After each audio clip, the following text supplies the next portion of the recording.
अस्सलामु अलैकुम रहमतुल्लाहि ताला व बरकातुहू। नाज़रीन, आइए हम और आप सुनते हैं बेटी की फजीलत, बेटी की अजमत मौलाना अब्दुल हबीब अत्तारी से। क्या ही खूब बयान किया है। वीडियो को पूरा देखें और अपने दोस्तों तक जरूर शेयर कर दें। आइए सुनते हैं। ऐ बच्चियों वालों तुम्हें मुबारक हो, ऐ बेटियों वालों तुम्हें मुबारक हो। अपनी बेटियों को कभी बुरा ना समझना। नबी पाक अलैहिस्सलाम फरमाते हैं, जिस शख्स की बेटी हो वो उसे जिंदा दफन ना करे, उसे जलील ना समझे, तो अल्लाह अज़्ज़ व जल उसे जन्नत में दाखिल कर देगा। एक और जगह नबी पाक फरमाते हैं, अल्लाह अकबर। ये हदीस तो मैं कहता हूं खत्म है ना, इसके बाद अल्फाज ही नहीं बचते। बहुत सारी बेटियों की फजीलत की हदीस है, मगर ये हदीस इधर जाके लगती है, दिल को छू लेती है। सुनो तो सही इसके अल्फाज क्या हैं। अल्लाह के नबी फरमाते हैं, बेटियों को बुरा मत कहो, मैं भी बेटियों वाला हूं। हाय हाय, खत्म हो गई ना बात है। अल्लाह के नबी ने सल्लल्लाहु अलैहि वसल्लम ने अपनी निस्बत बेटियों की तरफ फरमाया, मैं भी बेटियों वाला हूं। बेशक बेटियां तो बहुत मोहब्बत करने वालियां, गम गुसार और बहुत ज्यादा मेहरबान होती हैं। सुनो बेटियों वालों और बहनों वालों, अल्लाह के हबीब क्या फरमाते हैं सल्लल्लाहु अलैहि वसल्लम, मेरे नबी का फरमान है कि जिसकी 3 बेटियां या बहनों की इस तरह परवरिश करे, उनको अदब सिखाए, उनसे मेहरबानी का बर्ताव करे, यहां तक कि अल्लाह अज़्ज़ व जल उससे बेनियाज कर दे, यानी उनका निकाह हो जाए, तो अल्लाह ताला उसके लिए जन्नत वाजिब फरमा देता है।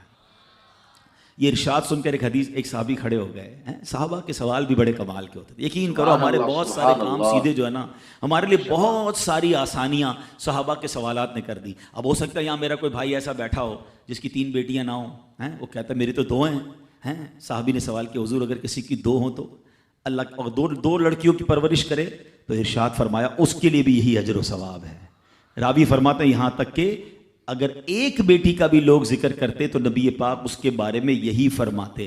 मगर एक रिवायत और भी मौजूद है कि एक साहबी ने खड़े होकर कहा, हुजूर अगर किसी की 1 बेटी हो, अल्लाह के नबी ने फरमाया 1 बेटी हो तो भी जन्नत वाजिब हो जाती है। बेटियों पर शिकायत, बेटियों पर मुंह चढ़ाते हो, बेटियों पर लड़ाई करते हो, अल्लाह अकबर, ये तो जन्नत में जाने का टिकट है।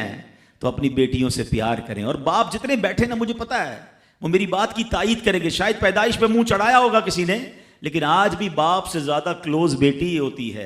प्यार वो बाप से बेटी ही करती है। घर जाओ तो बेटी बाप का इंतजार ज्यादा करती है। और इस्लाम औरतों के हुकूक की शानदार अंदाज से बयान करता है। अल्लाह के नबी अलैहिस्सलातु वस्सलाम फरमाते हैं, जब किसी के यहां लड़की पैदा होती है, सुनो, घर पे मेहमान आए तो अच्छा लगता है ना, और कोई बड़ा अहम मेहमान आ जाए, कोई बड़े बुजुर्ग आ जाए तो कितना खुश हो जाते हैं आप। कई ऐसे बुजुर्ग होंगे, कई ऐसे उलमा होंगे, कोई ऐसी शख्सियत ज़रूर होगी जिसको आप अपने घर बुलाना चाहते होंगे, मगर आप सोचते होंगे यार वो मेरे घर कैसे आएगा, बहुत बड़ा आदमी है, बड़ा मसरूफ शख्स है, पसंद तो मुझे बहुत है मगर मैं घर नहीं बुला सकता। सुनो, जब तुम्हारे घर बेटी आती है तो पता है कौन मेहमान आता है। अल्लाह के नबी फरमाते हैं, जब किसी के यहाँ लड़की पैदा होती है तो अल्लाह अज़्ज़ व जल फरिश्तों को घर भेजता है।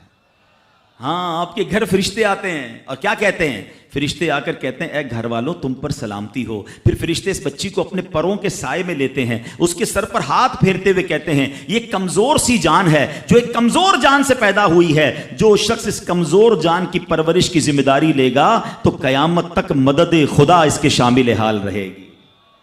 तो अब कभी भी बेटियों पर ज्यादती नहीं होने देनी। हाँ, बेटियों की दुआएं लो, बेटियों की खिदमत करो। और मैंने खुद देखा है, आपने भी देखा होगा, मैंने देखा है, बल्कि मैंने एक तरह से इंटरव्यू लिया है एक रिश्तेदार का कि यार आपकी 4 बेटियां हैं, 3 बेटियां हैं। कहता है यार जब से बेटियां आई हैं पता नहीं रिस्क किधर से आ रहा है। बेटियां तो क्या आई हैं, अल्लाह ने रहमत के दरवाजे खोल दिए हैं, क्योंकि उसने मुंह नहीं चढ़ाया। कुछ होंगे ऐसे बेटियों वाले जिनका हाथ तंग होगा, तो गौर करो, जब बेटी हुई थी तो शुक्र किया था या शिकवा किया था? अल्लाह ने तो भेजी थी रहमत तुम्हारे घर पे, तुमने उस वक्त भी अल्लाह को नाराज किया, बीवी को गालियां दी, हंगामा किया, अब कहते हो रहमत नहीं आ रही। तुमने तो कितनी नाशुक्री कर ली। अगर तुम सजदा शुक्र अदा करते, अल्लाह की बारगाह में रिजा राजी रहते, अल्लाह बेटियां तो देता मगर तुम पर रहमत के और दरवाजे भी खोल देता। और हमने देखा है लोगों के रिस्क को बढ़ते हुए। तो कभी बेटी की पैदाइश पर आपने मुंह नहीं चढ़ाना है। हाँ, ना अपनी ज़ौजा को ताने देने हैं, और बेटियों का ख्याल रख